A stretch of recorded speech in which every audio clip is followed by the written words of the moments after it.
Hello and welcome. Today we're tackling the big rewrite, or not.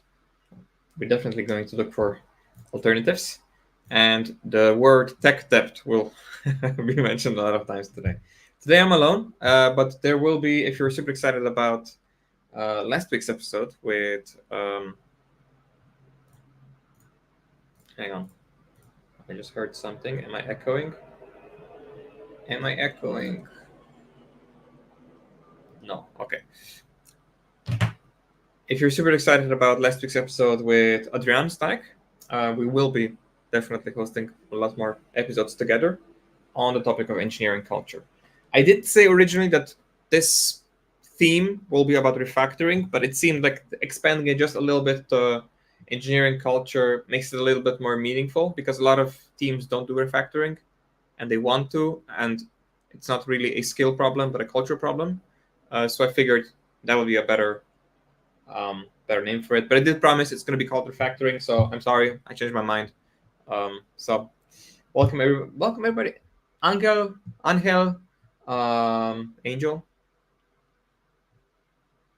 Let me know how your name is pronounced. Hello, Flavius. Flavius, you were commenting while the comments were not live yet. Kalayan, you're drinking and take a shot each time you hear technical debt. Oh no, oh no. That's not a game you want to be playing. Not on this stream. So the agenda for today is pretty straightforward.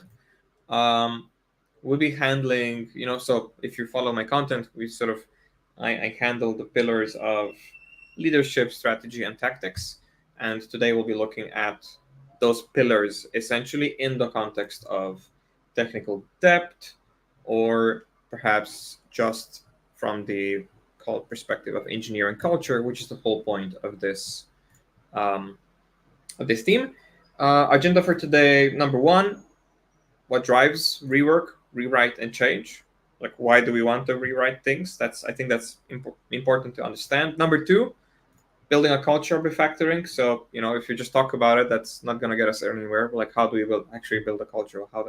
What is the first step towards that? And then number three: the bad incentives that might be in place unintentionally. That's the cultural leadership part. Maybe there's a leader or a cultural thing, or maybe there's a strong management culture that actually prevents refactoring from happening. And then it creates more pressure to do a full rewrite, because that's usually how it happens. Okay, let's see. Okay, so some people, I'm already seeing positive feedback, and I'm already seeing a lot of people who don't show up in chat because the privacy settings. But we did learn that we have about 20 people watching live and a few people on YouTube. Dennis, hello. Santiago, hello. Flavius, hello. Kalayan, help.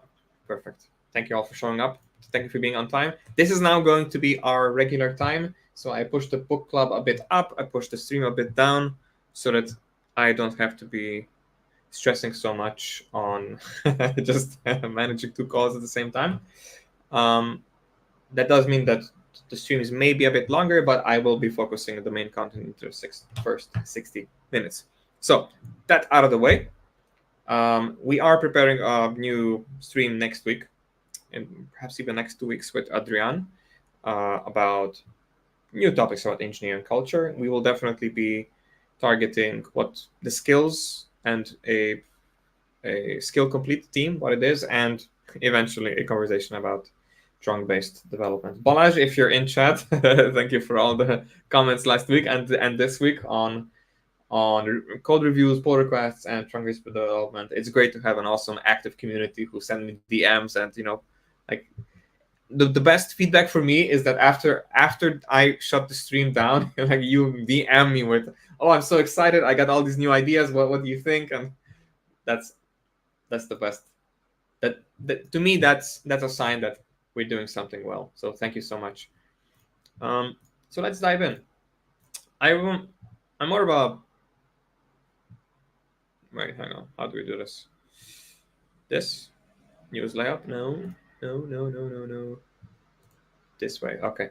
I'm more of a visual person. That's not to say that I need visuals all the time, but it helps. And what I want to show you is this specifically. Spoilers. When it comes to tech debt, a lot of people struggle with defining what it is. A lot of people think this is what tech debt is. And it's really, hey, Max. Yeah, it's good to see you. Balaj, yes, you're here. Awesome. a lot of people think that tech debt is, and I got this terminology from Kevin Henney. I love Kevin Henney's talks. Like, he's very well spoken and interesting to listen to, even if some of his talks are 3 hours of rambling. So a lot of people think that, there are two lines here. I think you've seen this before. This is from one of the earliest mentions of tech debt from Martin Fowler's work. You've seen this chart before. Martin Fowler mentions this chart in the context of craft. You add features, and then how hard it is to add features sort of increases, which means that the velocity of adding features sort of slows down. It never reaches zero, but it sort of slows down, and it creates this sort of exponential curve where at a certain point, your app reaches an asymptote. In this case, that would be here. It reaches an asymptote where you just can't add features anymore. You can't add people or features to the system. You can't start any amount of work that wouldn't be, by definition, counterproductive. So it's just better to leave it alone and start something new, right? So you go away from this problem, but then you're afraid to touch it. Now, what most people think is that if you're here on the timeline, that tech debt is this thing here. It's the amount of effort we have already invested into creating features and the cost of rewriting everything. Right? So that brings us to the first topic. Why do we want to change? See, the problem isn't so much that we want to rewrite this. We don't want to rewrite this because this is not tech debt. This is the remediation cost. And specifically the remediation cost, so the cost of fixing everything, of making all debt go away by using the strategy of full rewrite. So a full rewrite is one of the remediation recipes. Remediation, so using the root of the word remedy, right? So you have a problem, this is the fix.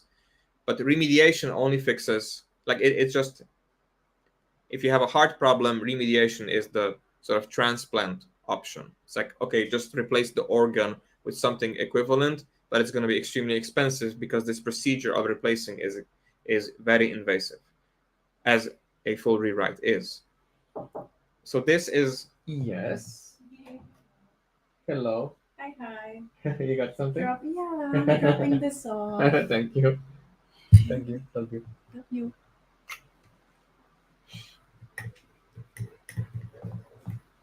What? So I got some hot chocolate. So the actual tech debt problem that we need to have is your tech debt is not how much you've already invested, because that's an easy game to play. Oh, we've invested 2 years into building this. It'll take two years to rebuild it if we wanted to. That's not the case, and you never want to do that because that's silly. What tech debt really is, this is tech debt. Tech debt has nothing to do with that remediation cost. That's a strategy that is available to you always, and it's always going to be an expensive, stupid decision. This is what tech debt actually is. See, tech debt has nothing to do with all the mistakes you did up until now. Tech debt is the... How many times did I say tech debt? Is somebody drunk already in chat? Tech debt is this idea that... Tech debt is this idea that it is the cost of all the features I cannot implement because it's so hard to add things. That is tech debt. Right? So imagine tech debt as being extra weights on your car. And if you want to drive 100 miles, tech debt is not how much effort it took to load the car and unload the car. Tech debt is, if you don't do anything, how much extra gas will we be spending by driving 1,000 miles? That's what tech debt is. It's the cost in owning it, not in just paying it off. Not the sort of full go bankrupt and remediate solution. Because that's usually what a full rewrite is. We'll just declare bankruptcy and start from scratch. And that's why people don't like full rewrites. So when we talk about tech debt, we need to be talking about refactoring and the full rewrite idea, but now we're sort of getting into this idea of why does change happen from an economical standpoint? Why do we want to change things? Well, because the new features, we are now here on the black line, we are now here. The new feature that we want to add lives in this space, right? So it'll make this line of features go up. So it lives in this space. So the idea of refactoring is that if I refactor my system and remove some of the tech debt, if I remove some of the craft, then adding this new feature will be cheaper, right? So whenever I teach refactoring, I always say, when will you stop? Because refactoring is an open-ended activity. I can just keep refactoring endlessly. See, that's the problem with full rewrites, is that you think that you're just recreating the original system if you do a full rewrite. But the full rewrite was created under pressure and under a deadline. If you now do a full rewrite without those same market conditions, you might actually spend more time than what you did originally to create the original system that has all the tech debt. So it's really important. It is not to say what are all the goals that we want to achieve. The point is to say, when will we stop? Because there needs to be an outcome, not just an output. There needs to be an outcome. The outcome for any refactoring effort should always be, I want to add this new feature, so I'm going to refactor to make adding this feature easier. And now you need to decide, how are you going to do that? Are you going to add the feature first and then refactor? Are you going to refactor first and then add the feature? Are you going to refactor a little bit, see that it's a mess, and then give up, and then just try to hack together the feature because you don't have time? Or does adding the feature essentially force you to refactor, and then you're like, okay, hang on, I'm doing two things at the same time. Never mind, I can't add the feature. I'm already at this line of asymptote. I can't add the feature. I have to refactor because I don't understand anything that's going on while I'm changing things, right? And that is the most often that crisis point of, you know what, there is no such thing as adding features anymore. Anything I touch, I just have to refactor. But I never estimate that. The team never estimates that. The team never plans for that. The business is not ready to be sort of bombarded with those kinds of surprises. That's the economic impact of not taking this seriously and not planning for it, right? So I'm just gonna check on chat because, as much as the technology is there, the user experience just isn't. We have some comments, so let me put some comments on the screen if you don't mind. Kaloyan Tsvetkov. Kaloyan Tsvetkov. As with any tech debt, it is not fixed in time, but it actually grows in time if it is not unpaid. That's why this chart now does seem like a better illustration of tech debt. Yeah, so you see, it's like a mortgage. People often tell me, hey, babe, I'm renting. So people often tell me, hey, Dennis, why don't you buy a house? And I tell them, well, because I don't want the risk of owning the debt. Because I have two kids, I'm building my own business. I'm already leveraged up on risk, so I don't want an extra risk. And what I usually tell them is that, but you can just get a mortgage for 300K, and then it solves all your problems. It's like, yeah, but a mortgage for 300K costs about 600K. They're like, what do you mean? Because they don't get it.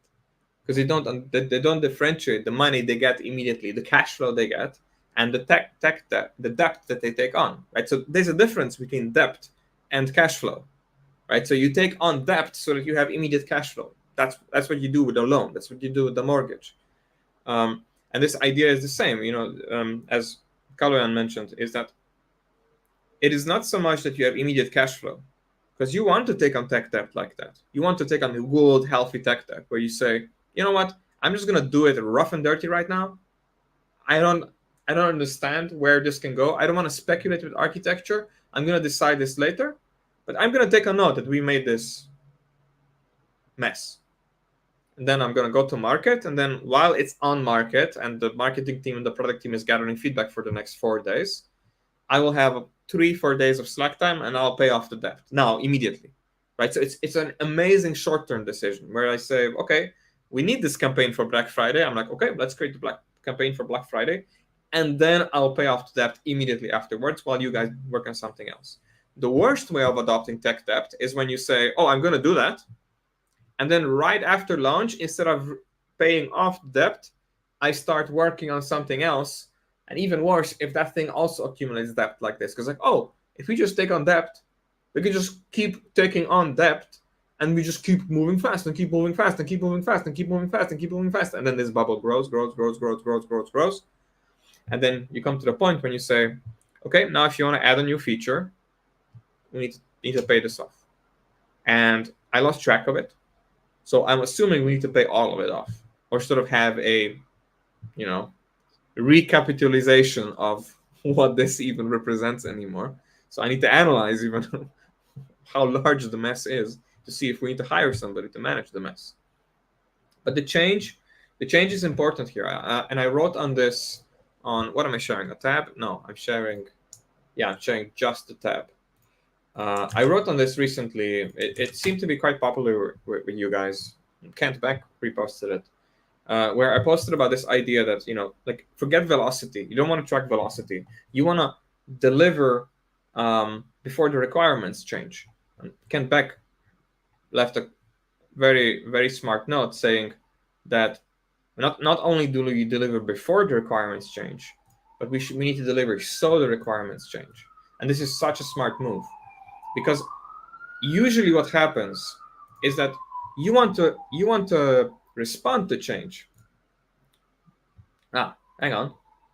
Angel, yes. If the conditions that drove a system to a certain situation don't change, how can we expect that by doing a full rewrite we'll get it right this time? Exactly. So if you didn't improve on the process, then if you just repeat the same story, you just invest the same amount of money to recreate something that is at most the same or worse, right? Because when you do a full rewrite and you don't put into context everything that has been created for TechAdapt, then once you arrive back at where you are, you have exactly the same problem.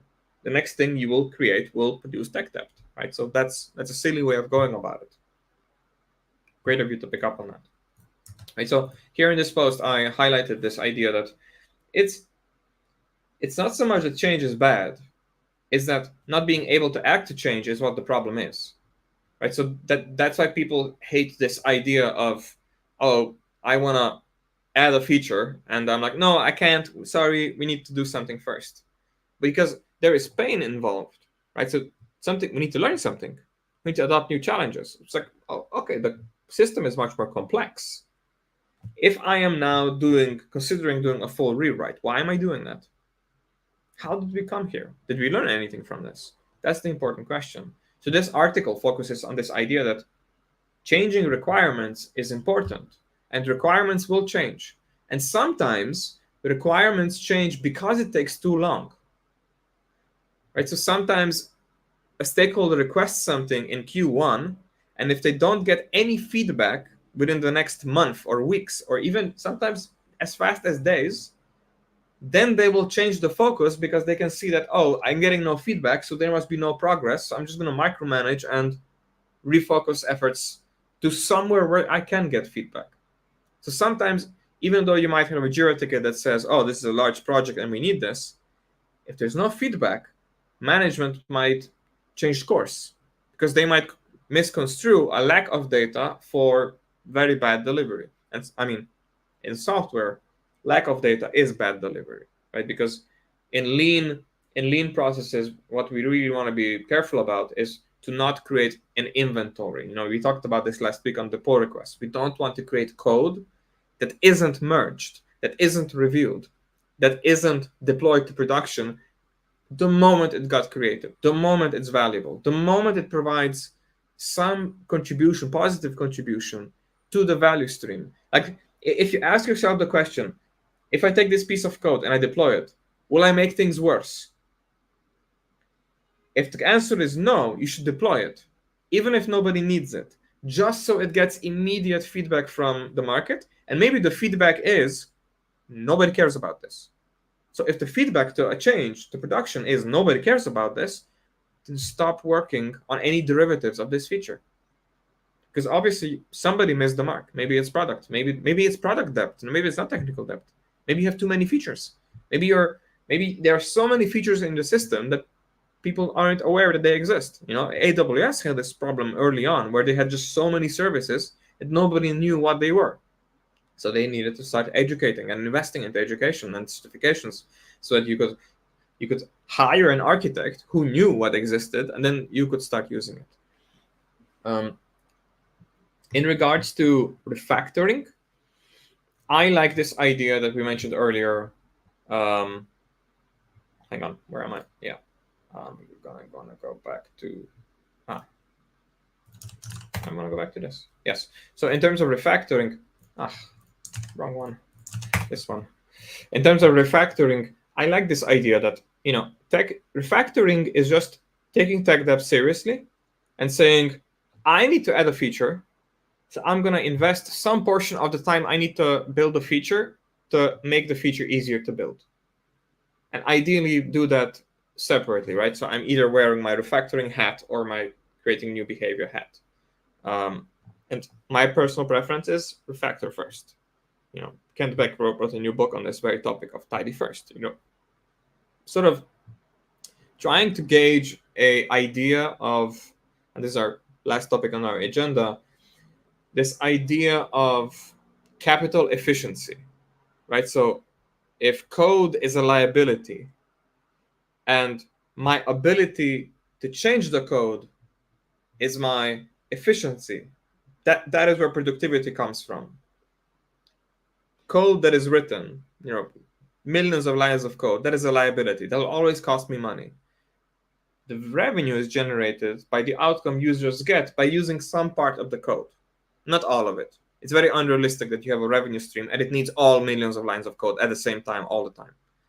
Right? So this idea that there's a capital efficiency question when it comes to, we have this amount of features, it takes this amount of code and this amount of people to maintain, and then these are our revenue streams. We might have monthly subscriptions, maybe some multiple tiers, one-off payments for some kind of services, or off-the-shelf products, or buying courses, or buying education, or selling workshop tickets, or sponsoring talks and influencers like myself. So it's this never-ending flywheel of, there are many value streams that have many incentives on the code base, but the code base in itself is just sucking up money. Like there is nothing inherently revenue generating. It's not an asset. It doesn't appreciate. It doesn't suddenly become more expensive. Oh, this line of code took $10,000 to write. Next year it's gonna be worth $15,000. Right? Nobody thinks about the lines of code that way. So you want to minimize how much you write. And if you already wrote too much lines of code and it's preventing change, your main asset your main asset is the team. The team you're hiring for a lot of money right now because engineers are expensive, and next year they will be worth more. The team will be worth more. So the team is an appreciating asset. Well, it's really just a service, right? So you just have high knowledge employees, but they are working on depth. So this equation needs to be there that, hey, the more depth they accrue, the less efficient they get. And at a certain point, they become a cost center.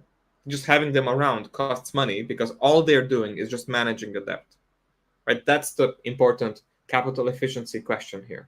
It's like, how do I prevent my team from just slugging and sinking into this red pile of debt? And the best way out of that is to, enable them to add new features, new functionality, or just iterate on the existing features, right? So this is where the requirements change. You just want to give faster feedback to products so that you can say, hey, this works, this doesn't work, this requires a too big change, and we sort of need to refactor a larger bit than we would necessarily be comfortable with doing. And then you gradually separate this idea of, refactoring isn't us doing a rewrite. Refactoring is us making the money we invest into adding new features more efficient. And that is the best way of phrasing it, but it's very, very rarely presented that way, because if you're in a estimation-driven culture, if you say you're going to refactor, it just bloats the estimate. But that's not the point. The point is that there is an overall efficiency problem here, that if you don't refactor, nobody knows whether your estimate, and it's going to be off anyway, but nobody knows whether your estimate is assuming the ideal conditions if you had refactored, or the naive, pessimistic, perhaps even, definition of, yeah, we're not going to refactor, so it's going to be painful, but it's probably not going to be so bad. And that's a sort of pessimistic but also naive way of thinking about your own code base that I've seen, sadly, quite often in teams, even from very senior people. And this is especially challenging with engineering teams where there's this culture of, I've been around here for 6 years now and I sort of know where the dragons are and we don't touch those. Like that's the worst, because then you just give more power to the tech dev. Because not only is it there and it's a problem, but it's also glorified and there's a mysticism to it and nobody's allowed to touch it. And they hire me and I'm like, okay, what's that giant thing there hiding in the closet? It's like, oh, we don't touch that. I'm like, okay, well, we're definitely touching this. Like, you look, the critical path goes right through it. But we're only going to touch those that are adjacent to the critical path. Right? So that's this idea of, we'll be adding features here. We're adding features here, features here, features here, features here. And we want to make sure that as we are working on this, that we are refactoring adjacent areas of this depth in hopes of shrinking it, right? So you're just essentially suffocating the areas around the hotspots. If you used a tool like SonarQube or CodeScene, a hotspot is defined as it's messy and it changes frequently. You don't care about tech debt that you'll never change, right? So remember, the asset is the team changing the system. So if you're never changing the system, don't pay off the tech debt. It's just there, right? If your desired level of, oh, how many features do we want to add? If it's this, from now on, there's no more new features, absolutely. You won the lottery. You don't need to pay this off, right? Because there is no red box. The red box is under this line. You don't want to build any new features. That's fine. So tech debt is only meaningful in a context of, we have this, and we will continue to add features to it. And that's why debt is never sold off. That's why it's not really debt in the financial sense. Because, there was this stock market fiasco about some algorithmic trading going wrong, and then somebody just essentially burned a few $1 billion worth of stocks incorrectly because of some feature flag that wasn't set properly. And then they went bankrupt because they couldn't pay the fees, but they still retained the assets of the stocks. So because they went bankrupt, this was a huge deal for anybody who would buy them to save them from insolvency. When a tech company goes bankrupt, nobody is interested in buying the code.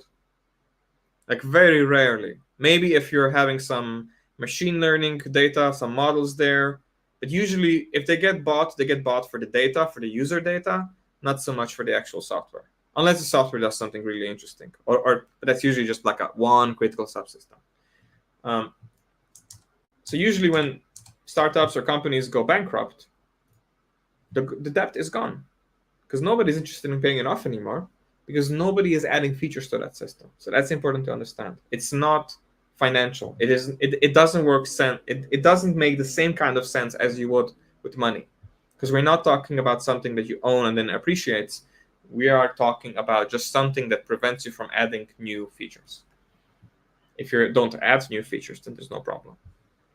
Balazs, I saw your message, but it didn't come up in my chat, so let me just refresh real quick. And now, right, so Flavius had a comment earlier about full rewrite, but one step at a time, like strangling. Yeah, so I do coach the strangling fic pattern often. If you don't know what it is, it's this idea that it does originate from domain-driven design concepts of creating an anti-corruption layer. And what the strangling fig really does is, especially for outdated systems, let's say you have like a 5-year-old, 10-year-old system where the packages are old, the frameworks are old, the hardware drivers are old, the operating system is old. Like everything would have to be replaced, right? So you're very close to this kind of remediation cost. And then you say, you know what? Let's just build a walking skeleton. So that's from the Michael Feathers's interpretation of the word. Let's build a walking skeleton. So just the shape of the project. So just a deployable unit, config is there, router is there, but there's no functionality. And then let's wrap that walking skeleton around the old project, and then create facades where we slowly strangle the old project with new functionality that slowly absorbs responsibility, but not code, from the old project. And then when it envelops it fully, then you can write that off. Then you can get rid of it. But usually what happens is that you try to move a feature, you can't, because you have to refactor it, move it, and add behavior to it, or maybe do a bug fix.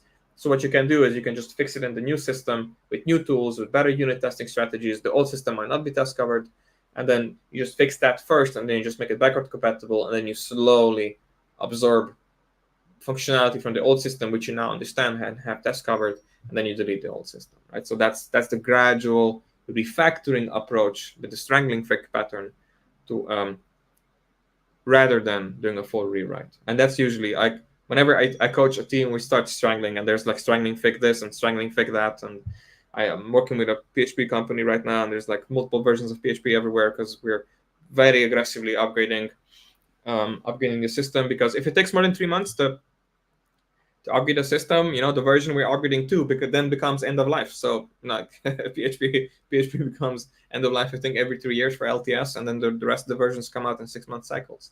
So you don't really have enough time to do a full rewrite on the large system, because what you're rewriting to will become stale before you finish it. And that was the motivation for that article, right? It's like sometimes somebody just changes the requirements because it took so long that the world moved on, and now we have more requirements that we would have given you if you had finished the project by now, but because you didn't, well, now it needs to go this way, not that way anymore. So you will be forced to adapt, right? So if you're too slow, the requirements will force you to adapt, to be faster, because it's the response to the feedback that matters, the shortening of the feedback cycle, not so much how much code you produce and being feature complete. This idea of perfectionism, of being feature complete, that's a whole nother story, but it's a large, massive waste of time on anybody's nerves. But more on that next time. So that's Flavius's question. That's good. Okay, Balash. Why not just start right? The high rate of tech debt accumulation is always rooted in ignoring basic concepts. Starting with seniors or a 3-to-1 ratio, having a hands-on technical lead and architect, and focusing on the foundational components first. It's a great question. Such a great question. And I think the problem is in the proof is in the pudding. And the last topic on the agenda is incentives. And I think that's what really breaks the camel's back on this argument, is that yes, you can have the best team ever,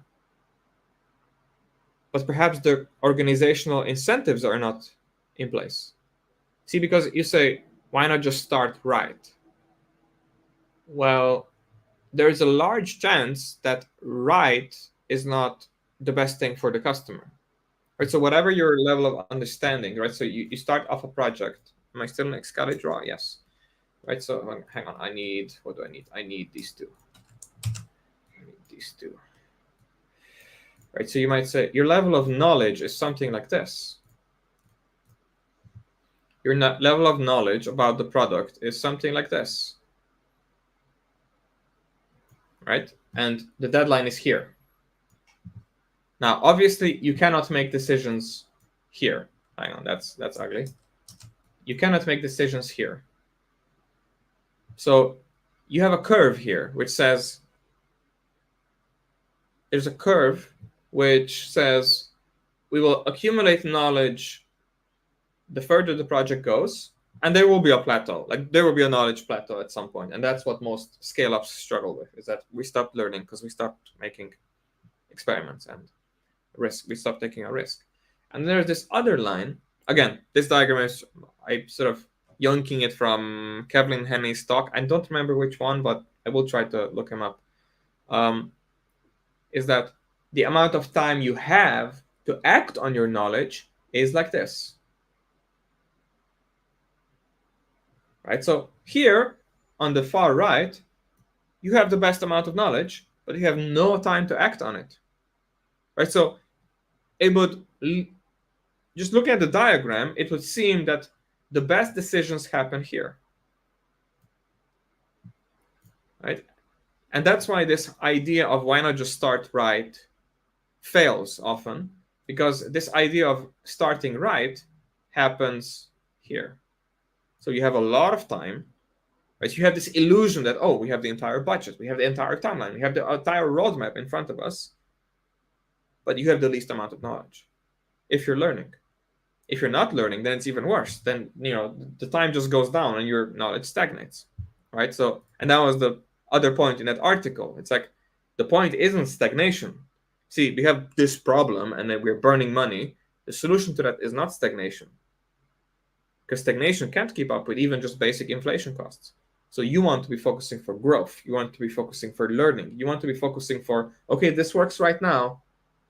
How long before the market no longer responds favorably to our product? It's like, our product is profitable right now. Okay, how much time do we have before we need to change the product before we can continue selling it? Look at the iPhones. An iPhone is amazing.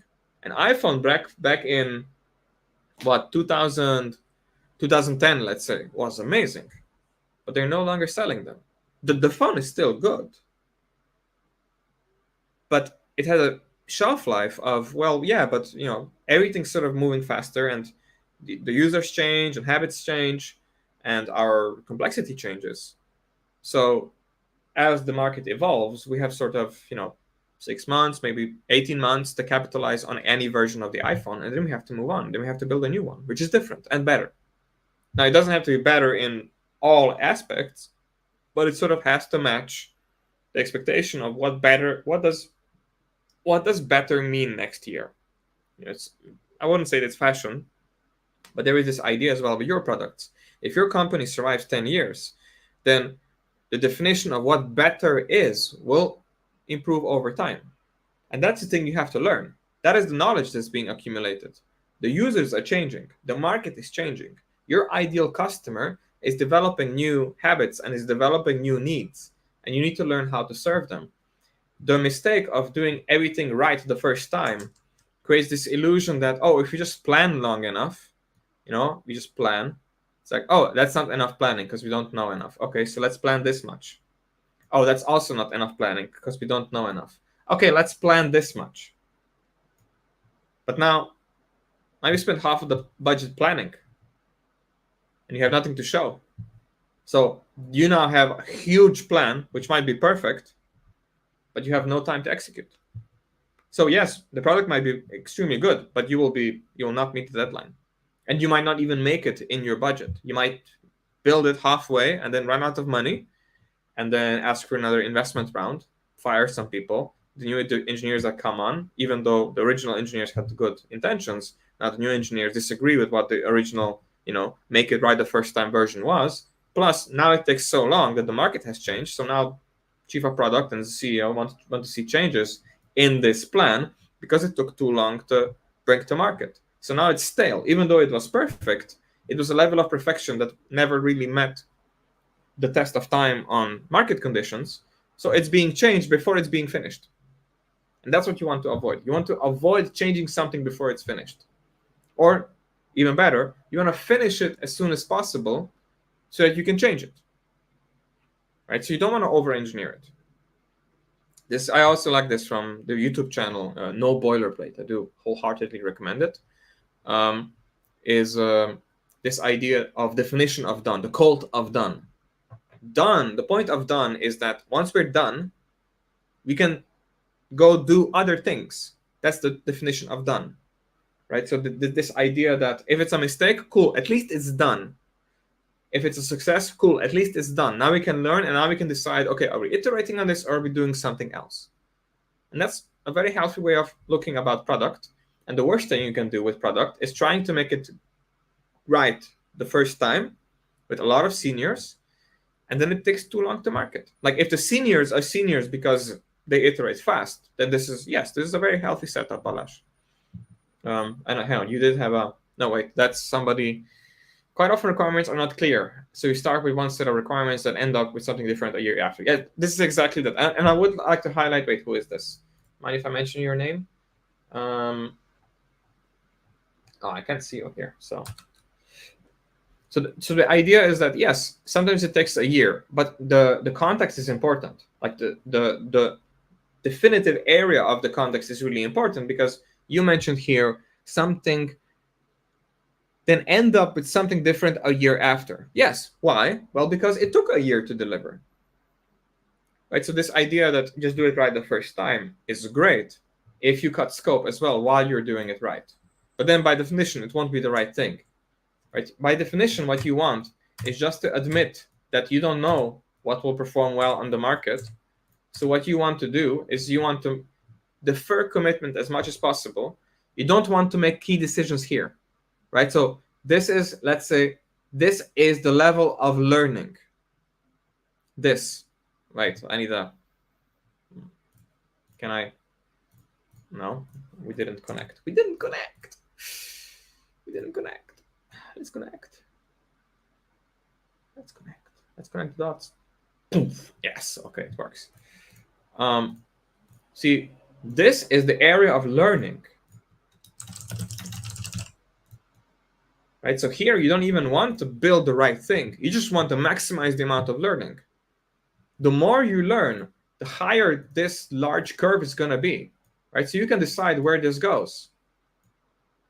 And then with half or 2/3 of your budget left, then you can decide what to build. And that's agile in essence. Right? But the difference between something like big design upfront and agile is that the learning is being done on the market. So you're admitting, I have no idea what I'm doing, and you're doing it on the market. And some people are uncomfortable with that, so they just do what they think is waterfall. So they just plan it, then they do a long sprint zero to get this illusion that, yeah, now we have created a lot of knowledge, and then they start iterating. And that's waterfall, essentially. They're both iterative, but one of them has like a long sprint zero. Great conversation in chat, by the way. So I think that was Alex commenting on Balash. So had you the best team set up, you still face tech debt later because of uncertainty when they start. Exactly. So the uncertainty here is this idea that what do we not know that we will know once we get here? Sorry, it's a bit of a mess. Let me unmess. Right. So the idea of uncertainty is something very important will be developed here when we know a lot. And the uncertainty is this area here. And well, it extends all the way down here. Right? So this is a very lean concept. It's like we do not want to make commitments, long-term commitments, and God forbid even long-term estimates for this part, what will happen here when we are here. So when we are very early on in the project and knowledge is low, we do not want to be making long-term consequences. So we don't want to define the majority of the architecture now here because we have no idea what we're doing. And simply a lot of engineers are not, and tech leaders and product engineers and product owners and CEOs, they're not comfortable admitting on the left side of this chart to just have the conversation and be open that I have no idea what I'm doing. But 2 weeks from now, I'll know a lot more. Now that's a good stance to have. If you don't have that stance, you don't know what you're doing, and you're not talking about it openly, and 2 months from now, you still don't know what you're doing. And that's the problem. That's the idea behind Agile, is that it's not just deploying stuff willy-nilly and being broken and having like an unfinished product that sort of falls apart and lots of bugs. That's not what an MVP is. That's not what iterative means. Iterative means that you, at the beginning, you admit that you have no idea what will work in the market, So you will create data, you will create knowledge. Balash's response to that. I don't think that changes in requirements are the main reasons for most technical debt, but instead it's poor architecture and clean code issues that result in total mass changing requirements into R and should be normal in software. Code teaches new developers. Okay, first of all, changing requirements are and should be normal in software. Yes, 100%. That is the normal. It's software. It's not hardware. It's called soft for a reason. It should be changeable, right? Like if you have ever worked in hardware before or embedded systems, you know that the difference between hardware and software, or gaming, perhaps gaming or movies, or nowadays CGI for movies or gaming, is that decisions on a technical level, so software, are irreversible. Same thing with space grade hardware and software. They are irreversible. How do they solve that? Well, you can have set-based design. You create several versions in parallel, which are created by different teams of different qualities. And then halfway or sort of 2/3 into the project, you decide which one to use based on what the quality characteristics are. But you spend 4 or 5 or even 10 times the minimum budget to have multiple parallel different implementations done so you can even compare them. That's how they build the rockets. That's how they build computer information systems for satellites. That's how they do, that's how they do, I don't know, that's how they optimize Formula One cars, right? They have multiple cars and they treat each car slightly differently. And because they don't know how it will behave, they don't know how the market will behave, how the other drivers will behave, what the weather conditions will be. So they just have two different systems, and then before it's too late, they decide which one might be the better option of what is in front of them, rather than speculating a lot upfront and just waste a lot of time speculating and not be actually be on the track, in the simulators, in the wind tunnel, actually getting real data and trying to tweak differences into the system, because it's the differences that they tweak into the system that create a better car. Code teaches new developers. Poor code is a poor teacher, hence technical debt. I agree with that. Like, poor code is a poor teacher, but there's a lot of benefit to be had. Poor code is always the best kata for me. People asking for katas, I just tell them, just show me your. Even actually, John Gallagher, one of my mentees, he now set up a whole service where I can pitch. What's his? synapticmishap.co.uk/refactor. I'm just gonna drop it in chat. What John is doing is that he live streams a lot, and he said, just if you have a question, send me your code, and I'll refactor it live, because that is the best kata, right? The best kata is code that you care about. That's the problem with most katas or to do MVC apps. You simply don't care about it. There is no knowledge to be gained, so there is no value in doing it well the first time. And that's that's also us trainers sometimes being at fault and sort of overhyping how valuable a to do MVC app is. But honestly nobody really cares. Marcus Beck, hello, thank you for joining us. Let me just finish up Balaj's comment here. Poker is a poor teacher, hence technical debt. But I agree. It's just one part of the whole piece. I consider it as a major part. Even short-term 4 to 8 month projects can be parallelized by it. See, I don't like this idea of parallelization for no reason, because parallelization means that I now have 2 tracks, and I wanted 2 tracks because one of the tracks is slow. Parallelization is always this downstream consequence of something about what we are building is slow, so I want 2 tracks so I can observe them in parallel, which is great if both of the tracks are building the same thing, which is not great if you just have 10 features and you just split them out down the middle, and you have feature set A on one team and feature set B on the other team, and then you reach that one thing, that C module that both of them depend on, and then that's all hell breaks loose. A team is a monotasking unit. If you need 10 people to build a feature, and you need all 10 of them, or 9 of the 10 you need, so that you still have a bus factor, then that's a team. If you need 10 people to build, if you need 4 people to build a feature and you have 10, and then you parallelize something else so that the other 6 people don't twiddle their thumbs and do nothing, that's a problem. That should be split up into 2 teams, and they should not be communicating with each other if they're fully independent. This idea that we need to keep them busy, that is what creates the most waste, right? So when you optimize a pipeline for being full, you decrease its efficiency. This is, implementing lean software development 101. There are use cases in here of companies that require, 4 to 8 months to deliver something, and they have a pipeline efficiency. So the value stream end to end from customer to customer for like a big change where there's like a huge roadmap and requirements, they have like a cycle efficiency of 5%, 4%. So 96% of the time was just people waiting for something, or maybe just time passing on the calendar and no real work being done on it. And this is very much real. And Dora metrics measures the value stream efficiency from commit to deployment. So that's a sort of DevOps side to this idea. And you can't really measure the engineering side of it independently because it's too codependent with the product side. So what you can do is, I would suggest, if you encounter these kinds of problems often, do whole value stream mapping exercise. Now, I need to attend a value stream mapping workshop myself to sort of sharpen my skills on how to do those. But it's, wait, hang on. Oh, we have more comments.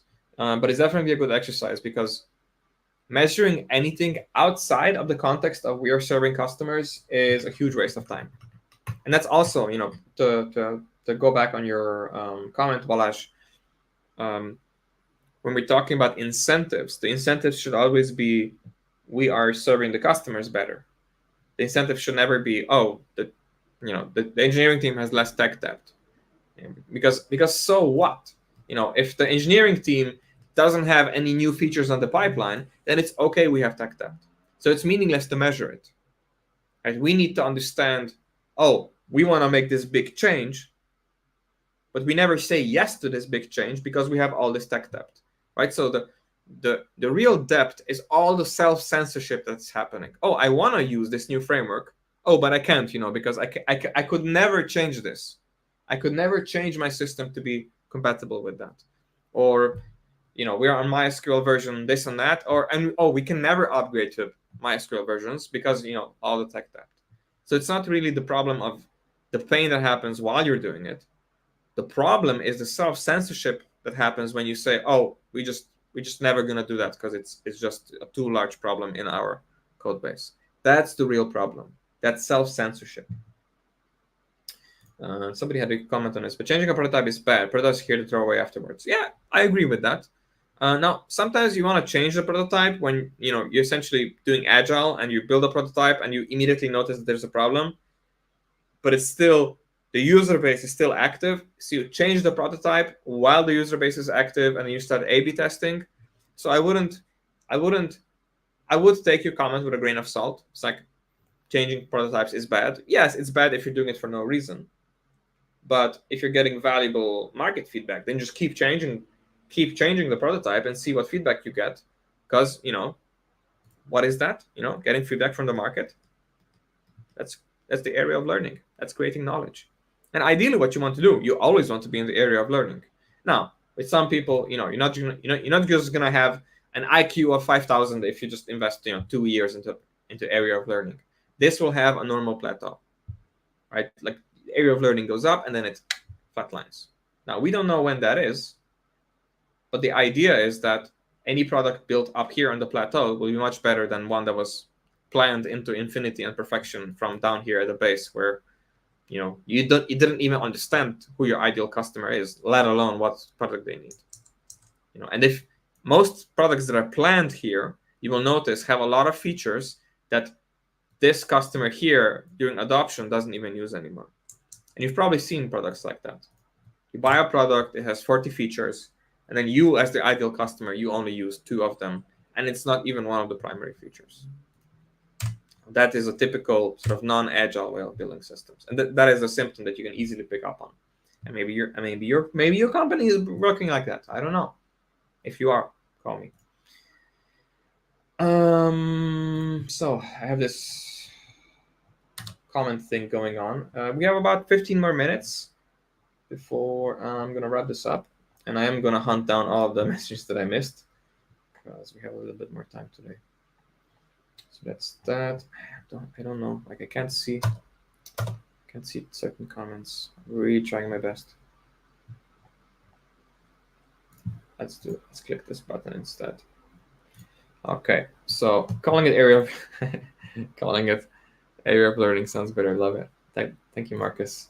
So we had a comment here. I'm not sure from whom, but it seems to me that you're mixing a lot of business with tech debt. So when there is a need of strategy, how do you miss in tech strategy? So to me, this is like a big F. Like this kind of thinking, I would heavily sort of scrutinize. Not in a judgmental kind of way, but more in the sense of we need to get it's hard to have a conversation like this because we need to have our terminologies set up. So if you're a CTO, I would heavily disagree here because there is no tech strategy. Tech strategy is how does our technology serve the business? That's what tech strategy is. Now, if you're a VP and you have to decide, or an engineering manager or a tech lead, and you have to decide, okay, that's our tech strategy. What tactics do we use? What architecture do we use to enable that? Then yes, we have to separate out and sort of understand how these two things collaborate. But the thing that connects, that's the tech strategy. The connecting part is the tech strategy. It's the engineers, the technologists, the CTO, the VPE, the engineering managers, the tech leads, depending on the size of the company. It's us engineers that have to drive this conversation. We need to understand what the business strategy behind the usage of technology is. Not what does this feature do? What table does this write to? No. How does the user understand this? How does the user access this? What does the user expect to see? How does the user explain what this feature is using their words? If an engineer doesn't understand that, they won't be able to write good tests. They won't be able to verify whether it actually works. They might isolate changes to the degree that, yes, it works in unit tests, but it doesn't work in production. So it'll drive all the bad habits that prevent quality from coming through. And it creates a lot of waste. It creates a lot of features that we don't need, a lot of code that we don't need, a lot of code that is untested. And it creates bad incentives. And that's the last topic for today. This kind of setup creates bad incentives where you create a low trust environment where people are incentivized to say, well, I don't really know what the user wants. So I will create the code and then we will bombard it with inspections and we will bombard it with tests and we will bombard it with, can you look at it? And like eyeballing, we will bombard the code in isolation with eyeballing. And then if we decide that it's good enough, then we'll show it to the user. Those are the bad incentives that prevent good code from happening. Those are the bad incentives that you as a leader or your engineering manager might be putting in place accidentally that prevent good craftsmanship habits from even forming, right? So that would be a type of work where you say, okay, well, I'm not really refactoring because I don't really understand the economics of how much time or money it takes to build a feature. Let's continue on. Oh, you meant paralyze, not paralyze. Okay, wait. So that was which comment? Which comment was that? Oh, I see. So it was this part of I consider it as a major part. Even short-term 4 to 8 months projects can be paralyzed by it. Okay, so you did right. Paralyze. I misunderstood. Okay, yeah. No, I agree with this. Like if you have poor code habits, then if you start burning a lot of major decisions before you do this sort of area of learning, you can just paralyze yourself. Yeah, you can commit too early to a lot of decisions that don't make sense anymore once you get to the middle of the project, and then you're just fighting. And again, Kevin Henry talks about this a lot. Architecture is a symptom of I need to add the feature, and what I'm working on is the feature. That's good architecture. Bad architecture is when I need to add a feature and what I'm really doing is fighting the framework. Or when I need to add a feature and what I'm really doing is fighting the deployment pipeline or the testing pipeline. Or I'm fighting the the legacy database structure for the user, and now I can't add this feature. Now, bad architecture is just the answer of the question of what percentage of your time do you spend doing what you actually need to do. And that's, in lean terms, that's cycle efficiency. Okay, you need to add a feature. You need to make a change in the system. So in a week, what percentage of your time did you actually spend implementing the feature? If you have a bad cycle time, bad architecture, it will be 5%. And 95% of the time, you will be in meetings talking about it. This is a risky change. We need to refactor. Should we refactor? Should we not do it? Right? So more waste is being generated discussing whether we should even take on the risk rather than just going in and refactoring something. Right? I always say to people, teams that I coach nowadays, they ask me, Dennis, like, how important, like, how do we tackle this? Like, I need to put it on the roadmap. How do I estimate something like this? And I tell them, well, if you know it's a mess, just invest a few days and have the team refactor it. It's like, what will I gain from that? And I say, well, you gain nothing now. But if they will need, like, if in 2 days refactoring anything will be impossible, then adding the feature is also impossible.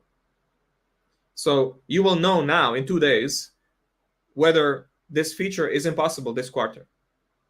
If the refactoring is simple, not only will you have more data, so you did this area of learning journey, but you also just accidentally made adding the feature easier if what you were refactoring was actually adjacent to that feature.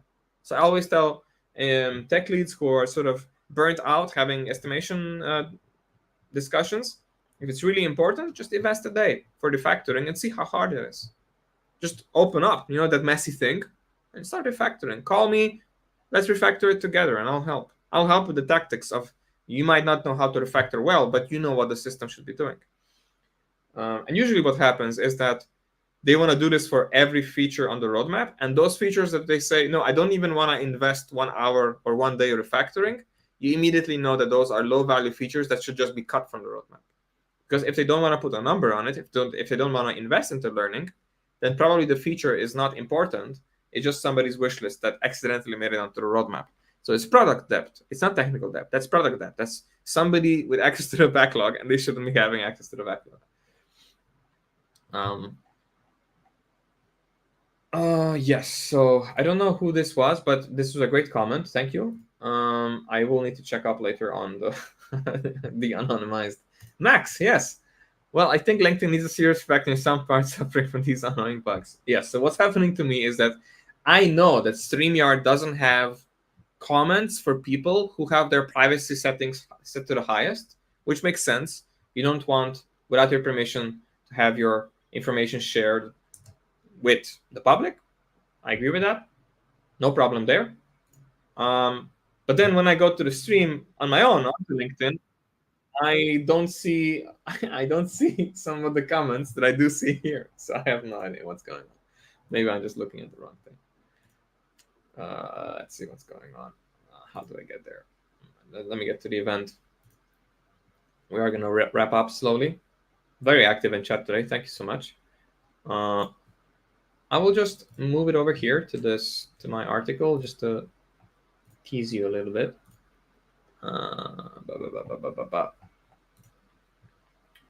While I figure this out. This was my latest post that on crafting tech teams. So I'm just gonna roll the banner. Oh, there we go. We got a banner. Production quality is way up there. If you know any leaders who might benefit from this, do please share it with them. Let's see. Let me get to my event. Technology.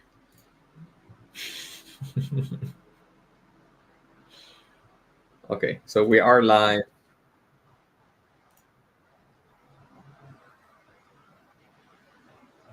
Okay. It's out of order. That's the problem. I see. It's out of order. Okay. I see. So Santiago has a comment that I missed early on. So that went to the initial post, not the event itself. So Santiago, I'm sorry. I hope you're still here. I'm just going to address it now. I'm just going to read it out. Many companies not considering rewriting do actually reveal that they have problems with the architecture / technology / processes, or even documentation involved. To me, this usually reveals poor professionalism. Yeah, I agree with this. I often come into teams and I just start talking about trunk-based development, no estimates, um, continuous delivery, TDD, domain-driven design, event modeling, um, lean processes, value stream mapping, and we just discuss these topics not because they need all of them, but because any of these, especially continuous integration, is an extremely good litmus test for everything that's wrong with their processes. So it's not that they need all of this. It's just that whichever I try to adopt with the team, maybe, usually they ask me, they have like huge engineering culture problems, but our sort of touch point is, hey, Dennis, I would like some TDD, or I would like some domain-driven design workshops. And I ask them, well, why? It's like, I want to know. I want to know I'm not wasting your time. Like, will you apply it? And then once we start working, it's like, well, it would be nice if the system was in this shape. And I tell them, yes, but it isn't, right? So how do we get it into this shape? And that's where the real conversations come out. That's when the real conversations come out, where they might not understand a certain subsystem. They might have a coupling problem. They might not know how to measure coupling. They might not know how to reduce coupling. In a way, when you're refactoring, we said at the beginning, never refactor without a goal.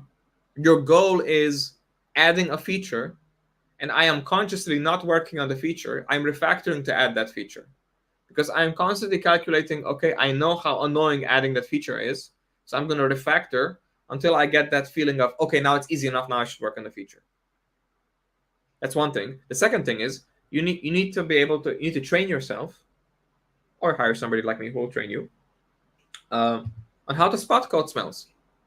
Right? So I usually use this analogy of a restaurant chef, where is this idea of a bad chef will not taste their food. An okay chef will taste their food but send it out anyway. A good chef will taste their food and not send it out if it's bad. And a great chef will know if the food is not to be sent out without even tasting it.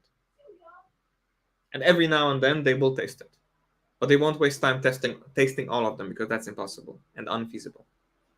Right? So it's this idea of when you're refactoring, you're in that sort of bad chef state. Like, it's shit, but you will ship it anyway. Right? And the next step up from that is not saying, oh, I might not actually know that it's bad, or I sort of know that it's bad, but then saying, okay, I'm not gonna ship it. Before I ship it, I need to ask Dennis and say, Dennis, what's wrong with this? It's like, oh, you've introduced a code smell. Obviously, this is coupled to that, and I can see that this is hard to change because whenever you change this, you need to pass those 5 parameters around. It's like, yeah, that's exactly why this is so annoying. It's like, yeah, if you do this, the code smell disappears.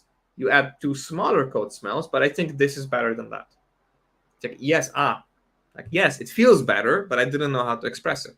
Right? So just number 2 is just train your engineers. You as a leader, set incentives so that engineers can spot code smells. First of all, by analyzing, maybe using tools like CodeScene or SonarCube or anything that is stack relevant for you.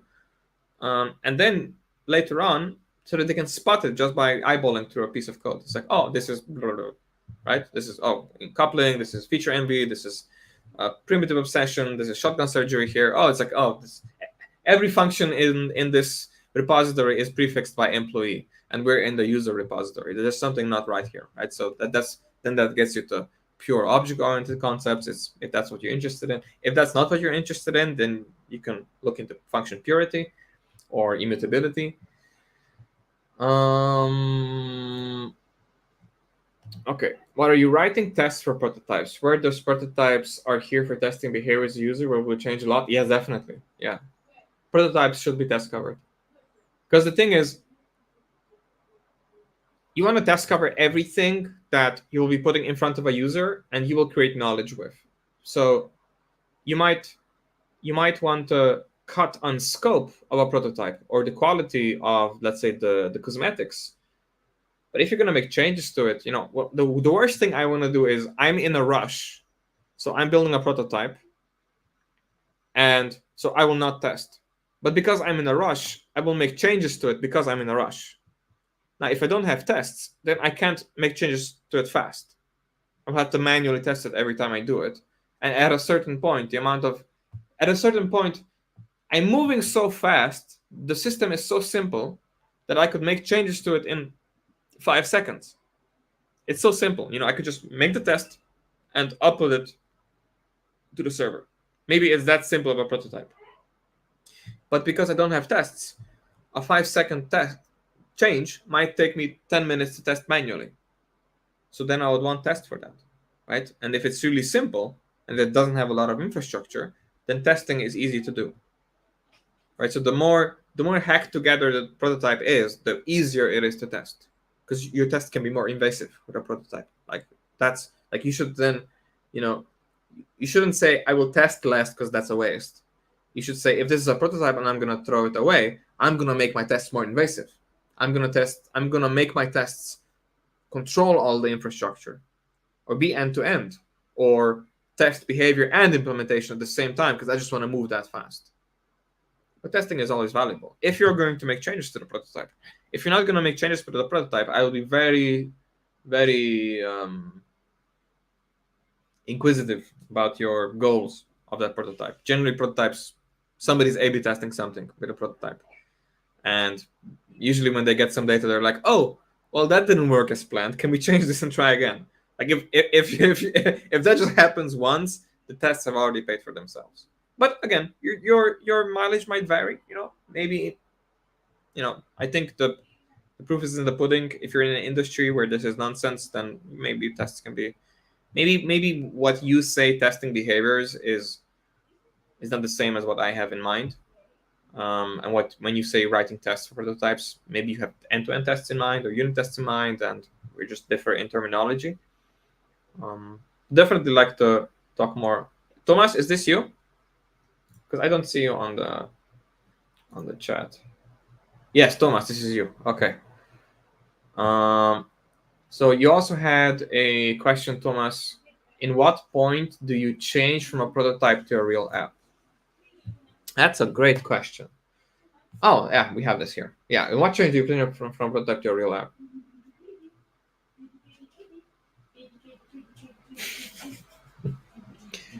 You can just hear the babies taking a shower in the background. You know what? I would say this characterization is unfair, because it sort of betrays this idea of the real app is when I'm being professional, and then a prototype is where I'm not being professional. And I think it creates this unfair incentive of expecting everybody to behave unprofessionally because this is a prototype. I would do it the other way around. I would say I'm always going to be professional, but I'm going to treat the real app as if it's a prototype. See, I will never be afraid to throw away the real app. One of the things I do often on my coaching sessions is I just tell them, the leaders that I'm working with, they might have a lot of tech debt, and I tell them, your business has changed, your team has changed, but your code hasn't. So we need to throw something away, obviously. You can no longer support all the features you have. Maybe we need to cut something out. Maybe we need to treat the system like it's a prototype and see what we can remove safely. Because if we remove a feature and nobody complains, we save money. And maybe right now it just costs too much money to even just have the behemoth, the large monolith, be online. Right? So I would treat it the other way around. It's like, at what point do you treat the real app like a prototype again? I think that is the more useful, actionable question. It's like, okay, now it's a real app. Now we sort of solidified it and coupled it to some level of implementation. At what point do we want to make it malleable and prototypey again? That's what I'm really interested in. Right, so I would be tackling this from a different perspective. But it's a great thought-provoking question. Thank you, Thomas. Right, so we already addressed that. So, okay, Santiago again. Yes, so being able to rewrite requirements, abilities that are abilities that not every team organization have. Yes, I agree, and that's the main thing. That's product depth. Right, so this idea that, well, we had a plan, and then all we know what to do is follow the plan. Right, so this idea that planning is more important than the plan itself. That's what agile is, and a lot of organizations are not agile. And there's a lot of YouTube rhetoric about you're doing agile wrong, and I don't want to get into that right now. Maybe. I think it would be much more fun in person, like on a conference somewhere, and just rant about agile. Maybe not. I don't know. Okay, that's a Spock hand from Santiago. Thank you. Yeah, you're still here. Awesome. Okay, and now I see what's going on. So LinkedIn is sorting relevancy, not recency. So that's how it's sending it to StreamYard, and then if a new post is being deemed as irrelevant, then it won't sync it to me. I don't like that I have to know this much about the implementation details about how comments work on Okay, Angel, Thomas Eichinger, I know I'm not a target of the question, but I can share my perspective. I do write some tests and prototyping, only when it brings me value. Doing TD in some areas allows me to maximize the amount of non-written, non-risky code. But I don't find value in doing throughout testing when prototyping. Your mileage might vary. I'm usually writing tests with TDD. So, my process is very much documentational. And I usually coach this a lot as well. We did a session today, actually, a tactical session where I just taught them the checklist, what you do before you start TDD. And then this idea of like DDD and TDD mixed of just extract all the nouns, extract all the verbs, extract all the behaviors, describe the behaviors, how the user sees it, now describe the behaviors, how the user sees it using the nouns and verbs. And then from the descriptions, those are the unit test names. Now extract, arrange, act, assert from those. And then we have one function for each line. And then we create helpers that extract those functions. And if that is too complicated for me, or for my team, or for whomever I'm coaching, that means they don't understand the problem enough. Right? So they can't prototype because they don't understand what they're doing. Sometimes they think that, okay, if I just create the database tables and a few classes and wire it up in the application, that the design of the system will somehow come to me. And that's not usually the case. Usually you can just sit down and think and do some 2 minutes, 3 minutes of TDD, and it'll be much easier to think about the system because you can then start writing the code you wish you had, and then that will really test your understanding of the system. Especially if you're in a language that has maybe the API is simple, but then you need to decide, okay, is this asynchronous or synchronous? Is this going to be direct or callback based, or is there a transaction boundary here somewhere, right? So once you get to those nitty-gritty questions, TDD can be really helpful because it forces you to think in those terms very early on in the code. And that gets us back to that diagram, right? So TDD forces us into that area of learning much early on into the process, rather than creating a plan and making the plan and the roadmap, and the sprints takes 2 weeks, and then you only enter, you already spent 2 weeks not learning anything. You were just managing everybody's fear of starting the project.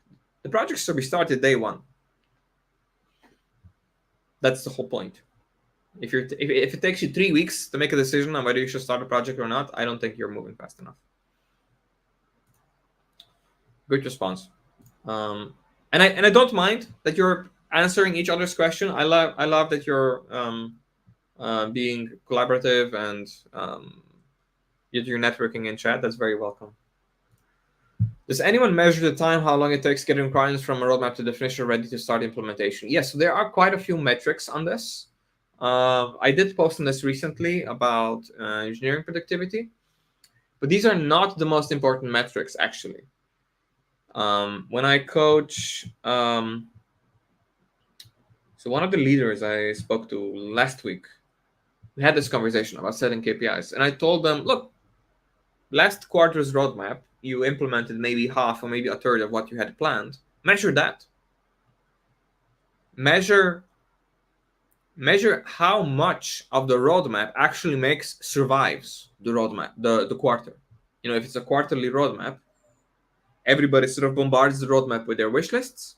Measure how much of those actually survive, because they're usually not engineering related. Usually people will say, yeah, okay, well, can you hurry up? I want that important thing on the roadmap. And then by the end of when you reach the end of time of the, so when you reach the deadline, then you will know what was really important on the roadmap, and you want to measure that. What was really important compared to what was the plan? That's a much more important KPI than how long it took, because you know that if a roadmap is planning like a quarter, you know that 1 quarter will have 3 months. So if you add everything up that was in that roadmap, it took 3 months. If you take all activity that was happening in a sprint and you have weekly sprints, well, once you add everything together, it took 1 week. So that's a silly thing to measure. What you really want to be knowing is how much of that 1 week was wasted inventory. How much of that features that we did build, that we did log, the user then said, oh, we don't really care about this. We could have not implemented this. That's what you want to know. Not how long it took. You know how long it took. So you just look at the calendar. If I start a project in May and now it's October, I take out my calculator and it says, do you want to include business days or calendar days? And then I come up with a weird number, but it's static. It has nothing to do with how much work went in. Because then you also get this weird question of, are you counting business days? Okay, if you're counting business days, are you counting, are you multiplying it with the number of people on the team? What do you do when it's such a long time period that somebody went on vacation and somebody was sick and somebody was multitasking with another stakeholder, and there's actually 3 roadmaps intermingled with each other because there are multiple stakeholders? The monotasking unit is not the same monotasking unit every project, every team. It's very hard to measure something like this because the underlying system is so fast that it's extremely complex. So obviously you'll have a lot of noise in the KPIs. So what I would measure is not whether the engineering team fulfills the roadmap. What I would measure is whether the product team and the business is successful in implementing a roadmap. Like if you plan the roadmap, you invested time building a roadmap. How successfully are you in execution? How much of the roadmap did you say, you know what, this is not important? That's what you want to measure. And then act on it the next time you do a roadmap, or even sooner.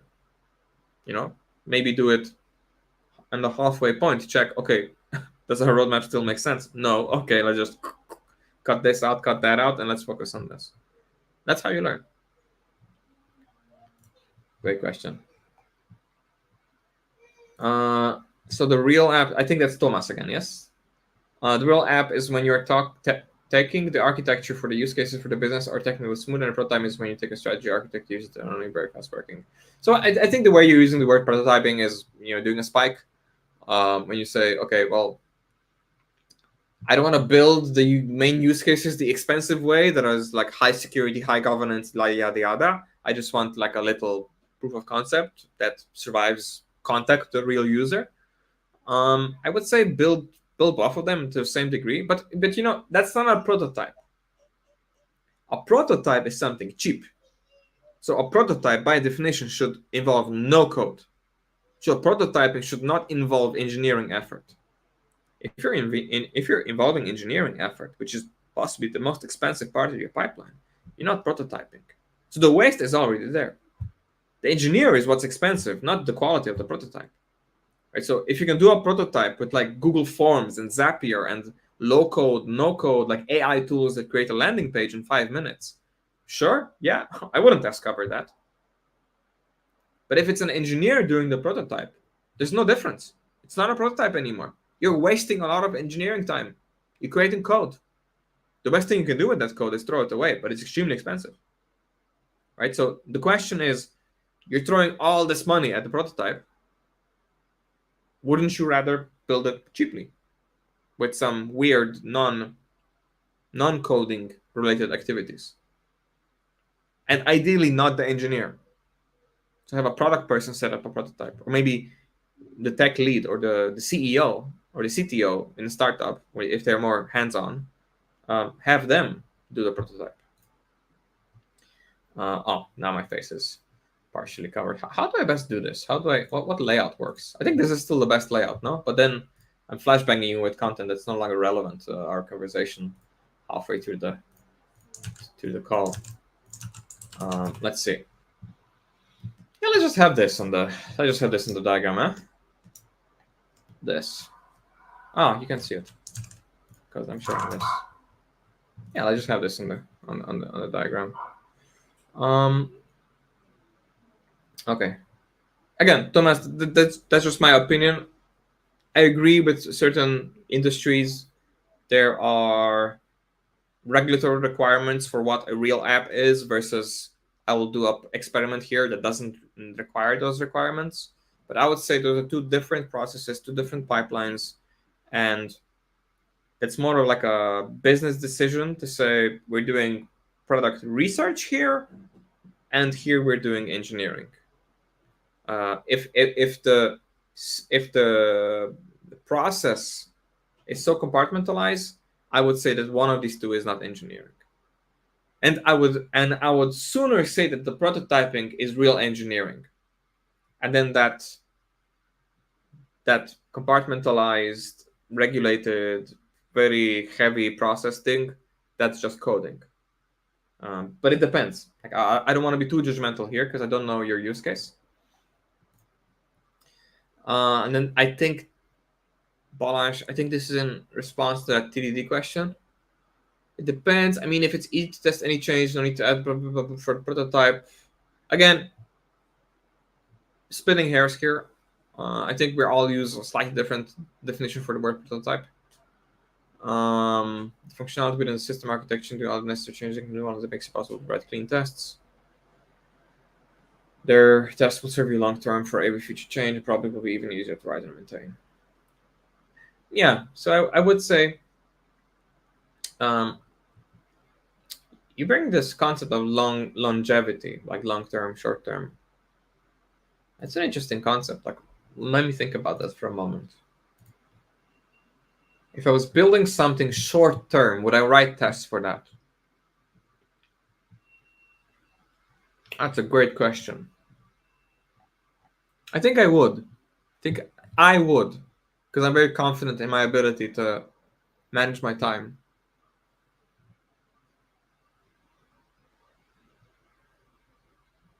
When would I not do that?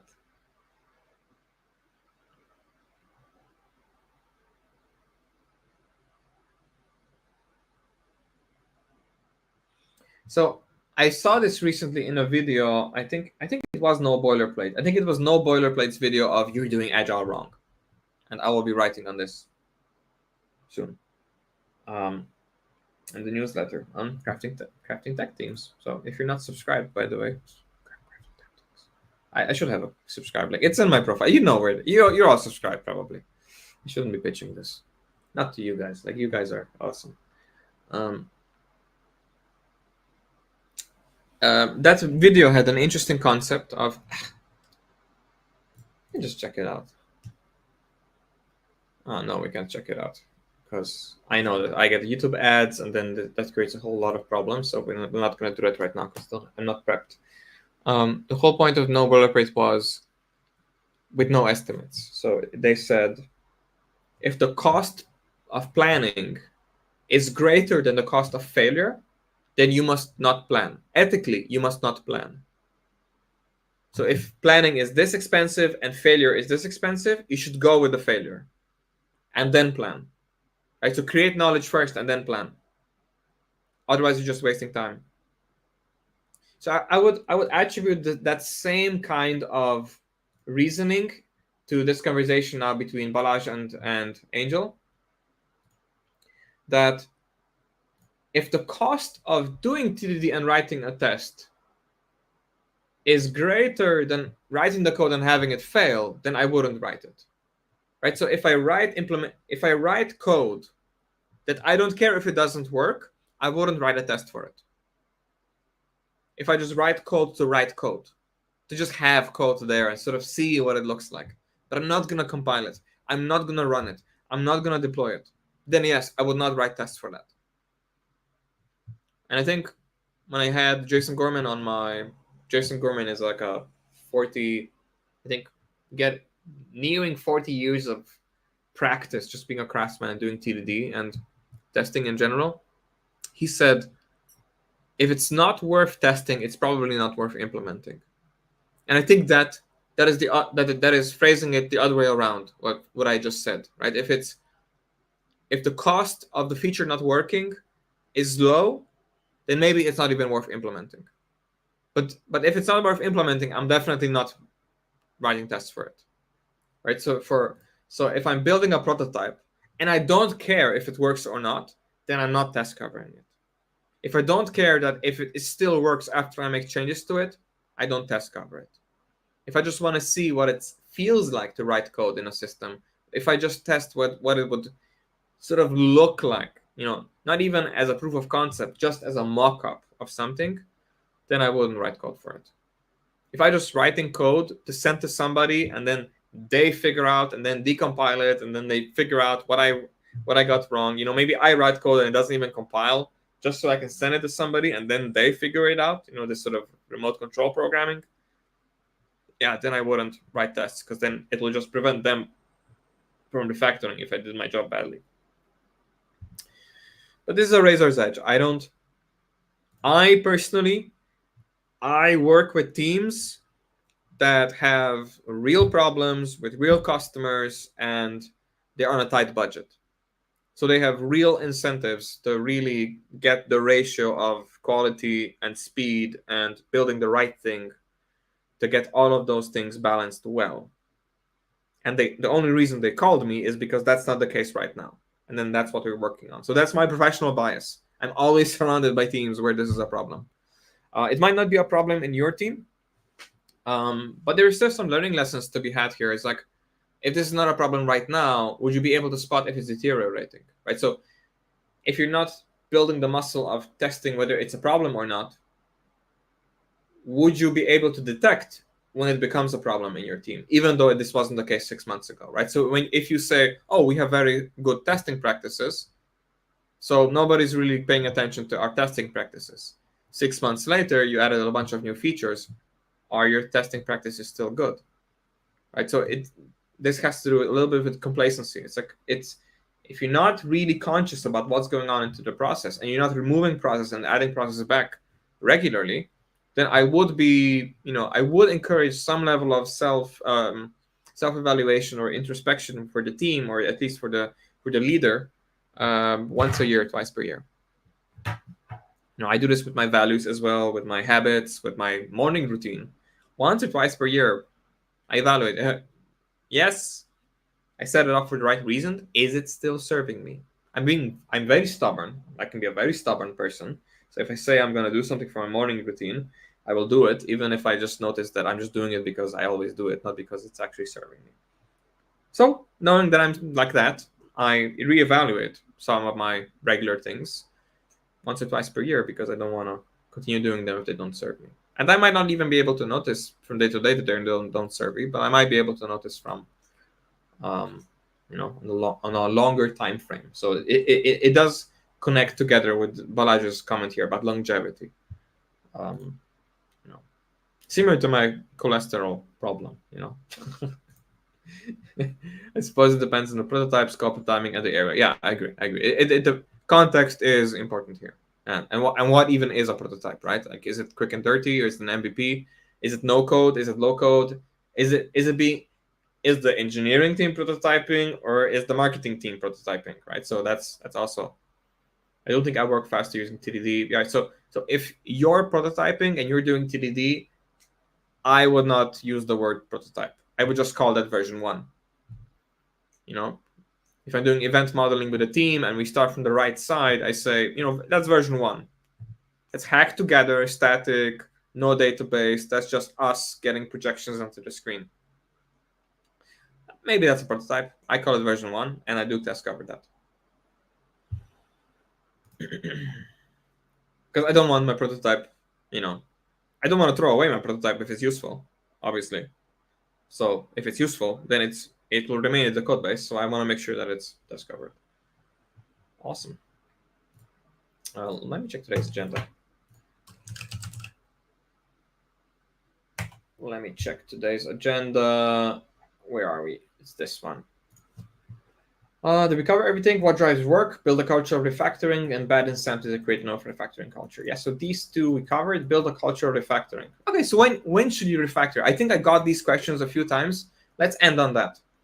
I get this question every now and then. I get a question of, when should you refactor, or how do I explain refactoring to my boss? And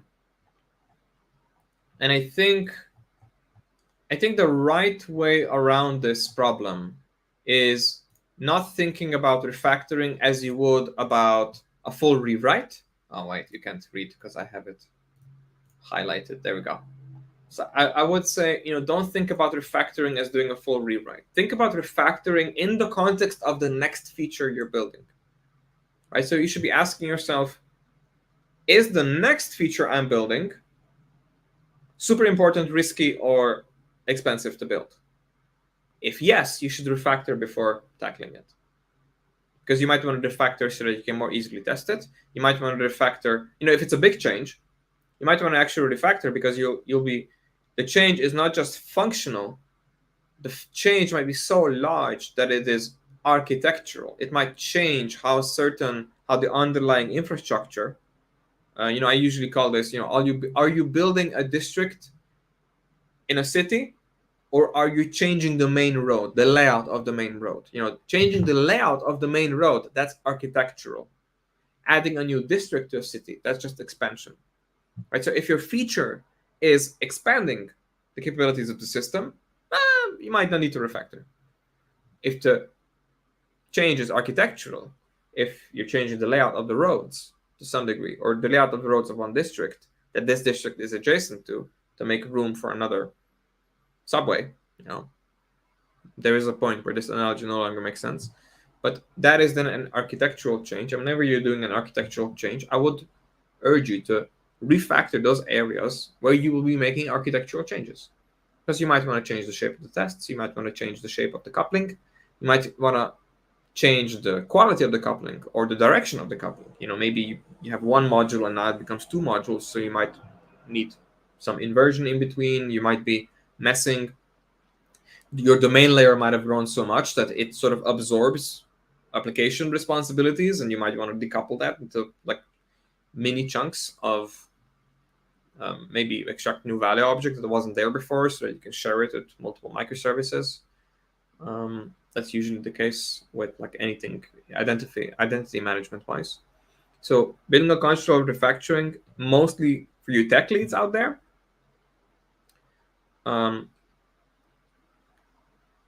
communicate with your team that this is an important change. Let's clean up before we make the change. Encourage that kind of communication, and have a radar. Have a trigger for when somebody says this is super important, so I'm going to do that first, and they say this should be easy, and then it isn't. If it's on the critical path, if it's a hotspot, so if it's messy and hard to change, encourage them. Okay, but clean up first, and then build a feature. And what I do with tech leads, especially, is that we install a tool like Codescene. And what we do is I encourage them to say, mark the hotspots so that when somebody adds a feature to a critical hotspot, the hotspot being it's messy, it needs to be refactored, but it doesn't change frequently. If their change goes into an area that involves the entire file in the commit, but they just added a line, it should validate the entire file. So if you added a new line, you were building something else, but you had to add an if statement into the hotspot. The hotspot should alert, and then the automation should tell you, okay, you touched it, now you have to refactor it. But only if it's being touched. Only if a messy part of the code is along the critical path. And the critical path is always that which is currently in the team's attention. Right? So it's the team has a roadmap, the team is following priorities. If you accidentally had to touch something else, then absolutely refactor it if it's messy. So, and having that done automatically really helps. I used to encourage team leads to do this manually, but tools like in CodeScene and SonarQube's integration with things like Jira and Bitbucket are amazing. So you can just say, "Oh, developer touched a risky thing, and it went from very bad to extremely bad. So make an improvement on that." We know what the baseline is, but it got worse because you added a line of code. Otherwise, if you had added a line of code to something clean, it wouldn't have raised alerts. But because it was messy, we also didn't raise alerts because you weren't making changes to it. But now that it's messy and you touched it, now you have to refactor this file. Or at least make the alert go away. So you're just at least getting it down to the same level as it was before. Usually when people start refactoring and they're like, okay, yes, we agreed, like we need to make this area better, they start refactoring, and they usually tend to over refactor rather than under refactor. So once, as I said, it's addictive and it's open-ended. So once I inspire or give them an incentive to refactor, I usually also have to stop them, which is a good thing. But then you get to learn both areas. Okay. That covers everything for today. I'm happy with the new schedule because we got a lot more time to cover chat and to cover this discussion. Thank you so much for joining live. Let's plug stuff. I don't usually plug. Here's my newsletter. It would mean a lot to me if you'd subscribe if you haven't already. By the way, there's recaps of this on the newsletter. I use a little AI tool to recap everything important I talk about, and then I announce the agenda for the new stuff. So if you miss anything on these live discussions, there's a full backlog, a history for all of the live streams with recordings there and with recaps. They're not transcripts because I do mumble a lot and I do like to interrupt my guests. I'm sorry. I'm not perfect. I'm working on it. So if you find that useful, please take a look. So things that are going on, I added a little emoji to the newsletter now to have a little bit more presence on the brand awareness. So Crafting Tech Teams now has a little crystal ball, a purple crystal ball, because I do seem to use the color purple a lot. Raul, Angel, Max, thanks for sticking around all the way to the end. Balaj, Thomas, thank you for all the questions. Marcos, yeah, great to have you as a Kaloyan. Great to have you around. It's always more fun with a live audience. So there's that. So what I'm doing is a lot of coaches reached out to me. So not my ideal buyers, but coaches who are inspired to do what I do, and they sort of reached out for help. So we started doing a little private coaching group just for the solopreneurs and coaches. So if you'd be interested in that, just slide me a DM on LinkedIn. Especially if you're like an engineer or an engineering manager or leader like myself or architect, and you want to go from employment to coaching this kind of stuff, or to helping teams just be hands-on as a consultant. We did put a group together because what we seem to be struggling with the most is public outreach and creating leads and creating clients. So that's been happening behind the scenes. I've been hosting a book club. Now, today we're starting the third cohort with Team of Teams. It's free, and it's mostly a group of tech leads who learn stuff important to tech leads. So it's their CTOs and their VPs in there. You can make some friends. It's great for networking. We're starting in 10 minutes. You don't need the book today. Today I'm doing speed reading demonstration. So there's that. And the other thing that's happening is this. I did a TDD survey. trying to compare how people do TDD, whether people say they do TDD even when they don't do TDD, how does this all mix together, and how does their sort of psychological safety and the team dynamics impact whether they are doing TDD or whether they are claiming to do TDD or whether they can actually test or whether they're actually happy with how their processes are working. Because I got really upset with all these TDD discussions on LinkedIn, and then everybody just divulges into flame wars. I just want to know people who are doing TDD and people who are not doing TDD, are they being productive? Are they being happy with their process? So I did a little survey on that. I owe you a analysis of that survey, so that's going to be coming soon. So that's definitely something to look out for. And Plateau is hosting a conference in San Francisco next week, and they asked me to sort of comment on it, and I figured that will be interesting to you. So we might also have some free tickets for that. So if you'd be interested in that, just let me know so that I can reprioritize and sort of get you content related to that, and maybe you can have a raffle in the end, or a discount for the ticket. I think it's the Elevate conference for engineering leaders. There's going to be it's a huge engineering leadership conference in November. It's about in a month in San Francisco. So if you're interested in that, Angel, if you just DM me on LinkedIn, I'll give you access right now, and the call starts in 8 minutes. You don't need the book today. It's just a link. I'll just give you a Slack invite to the channel. And then Raul, I just hit it when PM says we need this ASAP, then we all gonna have to go back to refactor it and fix it. Yes, that's a communication problem, right? So it's also, you as an engineer will grow the more you say no to things and you don't take it personally when they react negatively.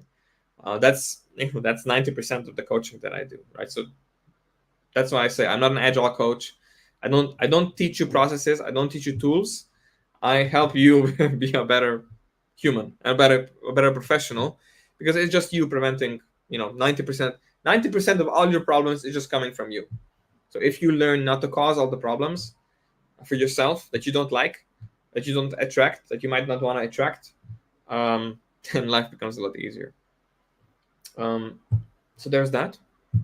The newsletter is growing nicely, and I promised I would have the TDD booklet revised, because it's a bit stale now. It was my first lead magnet like half a year ago, and I'm not happy with the quality. We learned a lot about TDD. We learned a lot about DDD, so I want to get it up on the level of quality that would match the newsletter and the live streams with you guys right now. Okay, so that's it for today. Do mingle a bit in chat if you want. I will leave you with some pleasant elevator music that you all know very well. Angel, if I don't, I know I can find you on LinkedIn. I will send you a link right now. Yeah, this was great. Thank you all for coming live, for showing up live, for taking the time to show up live. This is now our regular time slot, 4 p.m. Central European time, and hopefully I'll see you next week. Thank you. Ciao.